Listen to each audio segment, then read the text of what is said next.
নমস্কাৰ ছাত্ৰ ছাত্ৰীসকল অসম বিদ্যা নিকেতন ইউটিউব চেনেলটোলৈ তোমালোকক স্বাগতম জনাইছোঁ। আজি মই পঞ্চম শ্ৰেণীৰ গণিত বিষয়ৰ 3C অনুশীলনীৰ বিষয়ে আলোচনা কৰিম। তোমালোকে মনোযোগেৰে ভিডিঅ'টো চাবা। ছাত্ৰ ছাত্ৰীসকল অনুশীলনী 3C লৈ যোৱাৰ আগতে আমি প্ৰথমে কিছুমান বিভাজ্যতাৰ নিয়ম জানিব লাগিব। এই নিয়মসমূহ ভালকৈ বুজি পালে তোমালোকে অনুশীলনীটো ভালদৰে কৰিব পাৰিবা। 2ৰে বিভাজ্য হোৱাৰ নিয়ম। এটা সংখ্যাৰ এককৰ স্থানত যদি 0, 2, 4, 6 বা 8 থাকিলে সেই সংখ্যাটো 2ৰে বিভাজ্য হয়। অৰ্থাৎ যুগ্ম সংখ্যাবোৰ সদায় 2ৰে বিভাজ্য হয়। এতিয়া আমি এটা উদাহৰণ চাওঁ আহা। 30, 48, 316, 712 এই সংখ্যাকেইটাৰ এককৰ স্থানৰ সংখ্যাটো যুগ্ম সংখ্যা হোৱাৰ হেতুকে এই সংখ্যাবিলাক 2ৰে বিভাজ্য হয়। ছাত্ৰ ছাত্ৰীসকল তোমালোকে অনুশীলনী 3Cৰ 1 নং প্ৰশ্নটোলৈ মন কৰা। ইয়াত দিয়া আছে তলৰ কোনবোৰ সংখ্যা 2ৰে বিভাজ্য নিৰ্ণয় কৰা। সংখ্যাকেইটা হৈছে 315, 700, 913, 817, 566, 8092, 3148, 111, 1269, 56444। ছাত্ৰ ছাত্ৰীসকল বিভাজ্যতাৰ নিয়ম অনুসৰি 2ৰে বিভাজ্য সংখ্যাবিলাক উলিয়াবলৈ একেবাৰে সহজ নহয় জানো? আমি জানো যেতিয়া এটা সংখ্যাৰ এককৰ স্থানৰ অংকটো যদি 0, 2, 4, 6 আৰু 8 এই সংখ্যাকেইটা থাকে তেতিয়াহ'লে সেই সংখ্যাটোক আমি 2ৰে বিভাজ্য কৰিব পাৰোঁ। এতিয়া ইয়াত চাওঁ আহা আমি 315 এই সংখ্যাটোত এককৰ স্থানত আছে 5, দশকৰ স্থানত 1 আৰু শতকৰ স্থানত থকা সংখ্যাটো হৈছে 3। গতিকে আমি দেখিলোঁ এককৰ স্থানৰ সংখ্যাটো 5 সংখ্যাটোক 2ৰে বিভাজ্য নাযায়। গতিকে ই 2ৰে বিভাজ্য নোহোৱা এটা সংখ্যা। তোমালোকে এনেদৰে লিখি ল'বা, প্ৰশ্ন পাতিবা, আনচাৰ 2ৰে বিভাজ্য হোৱা সংখ্যাবোৰ হৈছে। এতিয়া তোমালোকে এই সংখ্যাকেইটাৰ পৰা যিকেইটা সংখ্যা 2ৰে বিভাজ্য হয় সেইকেইটা ইয়াত লিখি দিবা। আমি জানিলোঁ 315টো 2ৰে বিভাজ্য নহয়। এতিয়া আমি যাওঁ 700 সংখ্যাটোলৈ। 700 সংখ্যাটোৰ এককৰ স্থানত 0 আছে। গতিকে ই 2ৰে বিভাজ্য হ'ব। আমি ইয়াত এনেদৰে লিখি দিব লাগিব 700। 913ত এককৰ স্থানত থকা সংখ্যাটো হৈছে 3। 3 সংখ্যাটোক 2ৰে বিভাজ্য নাযায়। তাৰপিছত আহিলে 817। 817 সংখ্যাটোৰ এককৰ স্থানত আছে 7। 7 সংখ্যাটোক 2ৰে বিভাজ্য নাযায়। আৰু এটা কথা মনত ৰাখিবা, যুগ্ম সংখ্যাবিলাকক 2ৰে বিভাজ্য যায়। 7 সংখ্যাটো যুগ্ম সংখ্যাও নহয় আৰু 2ৰে বিভাজ্য নাযায়। 566 এই সংখ্যাটোত 6 সংখ্যাটো 2ৰে বিভাজ্য হ'ব। কাৰণ আমি পাইছিলোঁ যেতিয়া এটা সংখ্যাৰ এককৰ স্থানৰ সংখ্যাটোত 0, 2, 4, 6 আৰু 8 থাকিব তেতিয়া সেই সংখ্যাটো 2ৰে বিভাজ্য হ'ব। গতিকে আমি ইয়াত 566 এনেদৰে লিখি দিম। তাৰপিছত আহিলে 8092। 2 সংখ্যাটো আছে এককৰ স্থানত। গতিকে এই সংখ্যাটো 2ৰে বিভাজ্য হ'ব। 8092। তাৰপিছত আহিলে 3148 48 3148 সংখ্যাটোৰ এককৰ স্থানত আছে 8 আৰু এই সংখ্যাটোক এটা যুগ্ম সংখ্যা আৰু ইয়াক 2ৰে বাৰ যাব পাৰে গতিকে এই সংখ্যাটো এটা এনে এটা সংখ্যা যাক 2ৰে বিভাজ্য হ'ব ছাত্ৰ-ছাত্ৰীসকল তোমালোকে 111 1269 আৰু 56444 এই সংখ্যাকেইটা 2ৰে বিভাজ্য হয় নে নহয় হেতু নিজে কৰিবা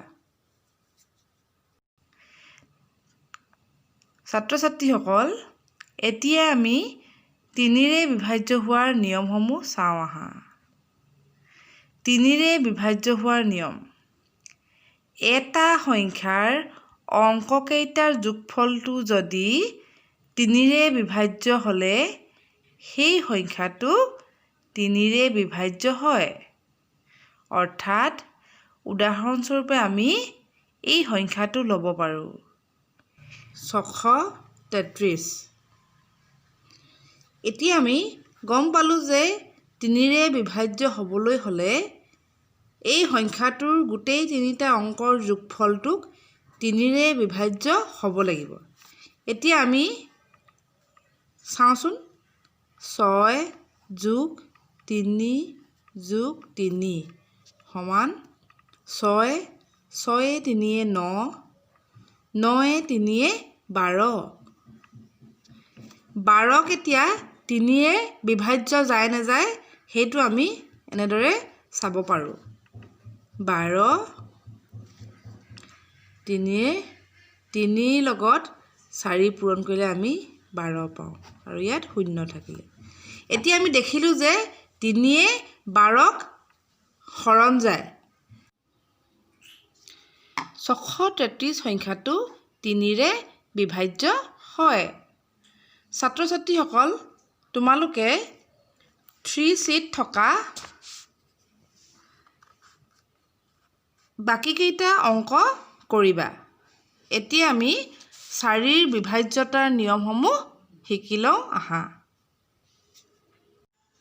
4ৰে বিভাজ্য হোৱাৰ নিয়ম এটা সংখ্যাৰ একক আৰু দশক স্থানত অংক দুটাই গঠন কৰা সংখ্যাটো 4ৰে বিভাজ্য হ'লে সেই সংখ্যাটো 4ৰে বিভাজ্য হ'ব 4ৰে বিভাজ্য হয় নে নহয় পৰীক্ষা কৰিবলৈ তোমালোকে এনেদৰে এটা সংখ্যা লৈ ল'বা এই সংখ্যাটোলৈ মন কৰা ইয়াত একক আৰু দশকৰ স্থানত থকা সংখ্যা দুটাক 4ৰে বিভাজ্য হয় নে নহয় হেতু প্ৰথমতে তোমালোকে চাই ল'বা ইয়াত একক আৰু দশকৰ ঘৰৰ সংখ্যা দুটা মিলি কিমান হৈছে 18 এতিয়া 18ক তোমালোকে 4ৰে এনেদৰে হৰণ কৰি চাবা 4 4 গুণ 16 আৰু 8 6 গ'লে 2 বাকি থাকিলে গতিকে 18 সংখ্যাটো 4ৰে বাৰ নাযায় গতিকে এই সংখ্যাটো 4ৰে বিভাজ্য সংখ্যা নহয় এটো এই সংখ্যাটো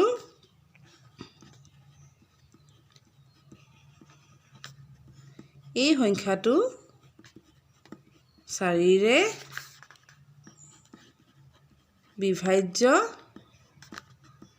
নহয় এতিয়া আমি আন এটা সংখ্যালৈ চাওঁ আহা তোমালোকে এটা সংখ্যা ধৰি লওঁ মই তোমালোকক 3C অনুশীলনীত থকা 3 নম্বৰ প্ৰশ্নটোলৈ মন কৰা ইয়াত 6240 সংখ্যাটো আছে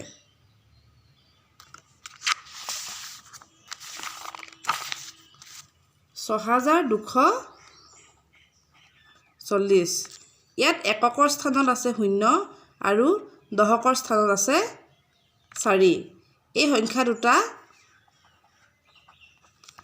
লগ লাগি 40 হৈছে 40ক আমি 4ৰে হৰণ কৰি চাওঁ আহাচোন 40 4 4 10 গুণ 40 4ৰে 40ক বাকি নুৰুৱাকৈ হৰণ কৰিব পাৰি গতিকে এই সংখ্যাটো 4ৰে বিভাজ্য যাব 6240 6240 এই সংখ্যাটো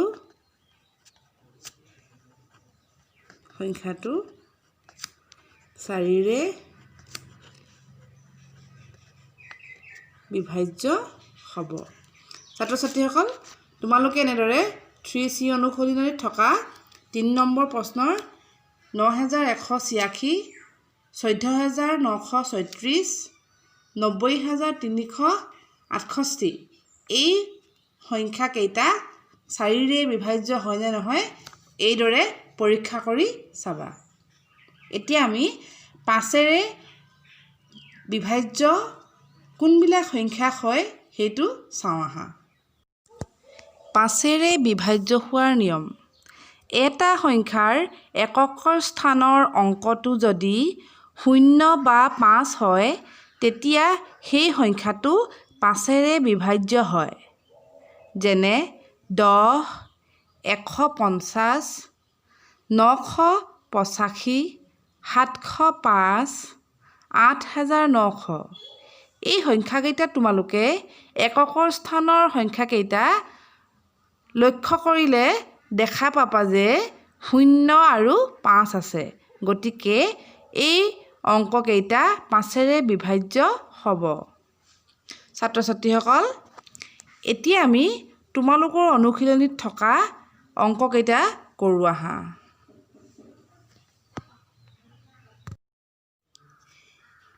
এই প্ৰশ্নটোলৈ মন কৰা।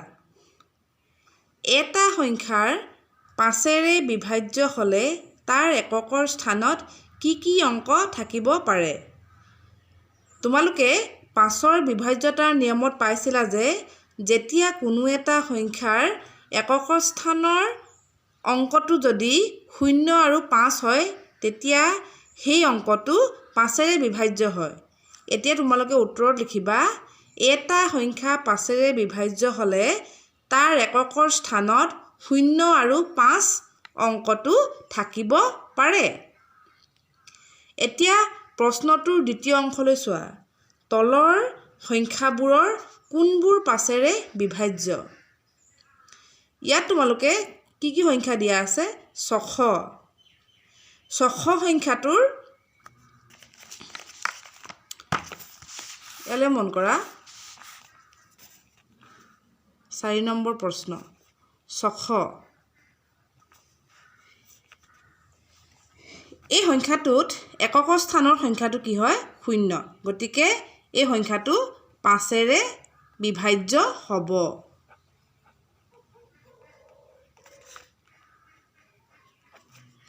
এতিয়া আন এটালৈ প্ৰশ্ন লোৱা।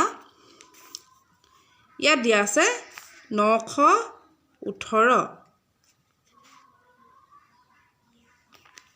918ৰ এককৰ স্থানৰ অংকটো 8। গতিকে ই 5ৰে বিভাজ্য নহ'ব। তেনেদৰে আৰু কেইটামান সংখ্যা দিয়া আছে 6995 এই সংখ্যাটোত এককৰ স্থানৰ সংখ্যাটো 5। গতিকে ইয়াক 5ৰে বিভাজ্য যাব। আৰু এই সংখ্যা দুটা তোমালোকে নিজে কৰিবা। ছাত্ৰ ছাত্ৰীসকল আজিলৈ ইমানে। আশা ৰাখিছোঁ তোমালোকে অংককেইটা ভালদৰে বুজি পাইছা। ছাত্ৰ ছাত্ৰীসকল আজিৰ ভিডিঅ'টো মই ইমানতে সামৰণি মাৰিছোঁ। নেক্সট ভিডিঅ'টোত মই তোমালোকক 6 7 8 9 আৰু 11ৰে কি সংখ্যাক বিভাজ্য কৰিব পাৰি সেই বিষয়ে আলোচনা কৰিম। আজিলৈ ইমানেই। ধন্যবাদ।